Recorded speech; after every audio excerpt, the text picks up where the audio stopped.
โอเคมาส่งกันเนาะพี่น้อง TikTok ทำมายากันค่ะเนาะกับนั่นแหละติดตัดคลิปลงตั้ง TikTok ก็พอดีกว่าพอเมากว่าเป็ดค่ะเนาะมันเป็นสะกับเปิ้นเนี่ยทำมาเลยเป็นตั้งหูกันค่ะกับนั่นแหละก้นในหนึ่งคือในค่ะเนาะเท่าที่เลยมีสักเซหรือว่าหลักฐานค่ะเนาะสักเซหลักฐานที่กึกปื้นเนี่ยมันเป็นซึ่งคือละใต้เท่าในเอาตัวในมันนี่ค่ะเนาะด้วยค่ะอันนี้ค่ะเนาะอันนี้ค่ะข้าเขียนดิกไทยไว้ว่าธงชาติค่ะเนาะธงชาติไทยใหญ่เนี่ยค่ะเนาะในลีกไทยในก็ตีในวงสีขาวก็ขาเขียนลีกไทยไว้ว่าเป็นไต้เนี่ยค่ะเนาะกอบนั้นเลยซึ่งคือล่ะใน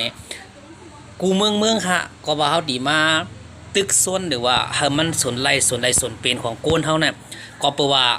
ในเมืองโฮมตุ่มหรือเมืองใต้เฮาในก็แปลว่ามานมันยึดอาณาไว้เสียมก้านนี่แหละให้เฮาใจปลาหลักมานผ่องตินหรือว่าใจไว้กับตัวของมานเนี่ยค่ะเนาะก็แปลว่าเฮาเอาตัวตรงเจือจาดของในไปยืนยันในโลกกำพาว่าให้กำพาหรือว่าทั่วโลกเขายอมรับใต้เฮาก็แปลว่าผู้นำหรือว่าผู้นางจึงใต้เฮาก็ไปมีค่ะเนาะก็นั้นแหละเฮาพี่น้องคนเมืองหรือว่าเหล็กรุ่นใหม่ค่ะเนาะเหล็กรุ่นใหม่เสี้ยนใหม่นังเขาบ่ได้มีเมืองก้อนขอนว่านั่นแหละกูก็ให้แสดงหรือว่าให้ออกมาหนีศักดิ์ศรีหลักฐานตีหู้ปืนก็เอาปืนมาหนีค่ะโดยค่ะนี่ค่ะเนาะอันนี้ค่ะศักดิ์ศรีของเขาดึงมีอยู่ค่ะเนาะมันไปหายเลยค่ะก็บอกว่ามันมาเขาตั้ง70 ปีจะถึง100 ปีค่ะเนาะตีมีปากเปียวค่ะเมืองใต้ก็อำไปก้อนขอย้อนอำก้อนขอซึ่งคือล่ะนี้ก็แปลว่าใครลูกอ่อนรุ่นใหม่หรือว่าเซียนใหม่ๆในให้มาเรียบเฮียนด้วยว่าการตีตั้งเมืองหนึ่งลูกในมันตีลูกตีกะเลยมาอันว่านั่นแหละก็แปลว่าศักดิ์ศรีหลักฐานเขาก็เริ่มเกิดออกมาดีๆค่ะเนาะเริ่มพูดออกมาหรือว่า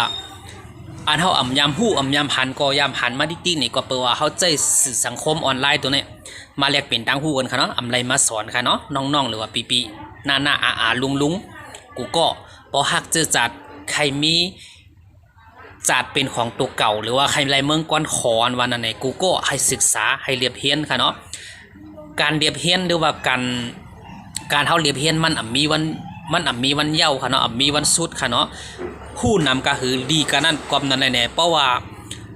โกนฮู้ป้ากันดูตั้งเมืองอันวันนั้นแน่ก็เปิดว่าเฮาอันที่ผ่านมาก็เฮาเป็นตอนสอนค่ะเนาะย้อนเปิดว่าในเมืองไต้เฮาในโกนอันใครก้อนขอเนี่ยก็เริ่มนำขึ้นมาดิกๆเย้าเมื่อเร็วค่ะเนาะกอบนั้นแหละฝากไว้กูก็ตีเป็นผู้นำเลยแฮมกาตีผู้ฮักเจอจาดค่ะอัมบา3 ปาน 7 แสนค่ะเนาะไทยหมดเลยเพ้นด้วยว่าการที่เขาดิเฮ็ดเมืองก่อนขอนว่าเขาต้องการอีหยังข้ามมาเร็วค่ะเนาะอันนี้ก็ย้อนไปสูงค่ากูโก้ค่ะเนาะข่าวดีมาลง TikTok เนี่ยพอแก้ก็ใจกดไลค์กดแชร์บันค่ะเนาะจึงถือก็เลขเป็นตั้งคู่กันมาปันตั้งหันถึงมาเลยครับไปสูงค่า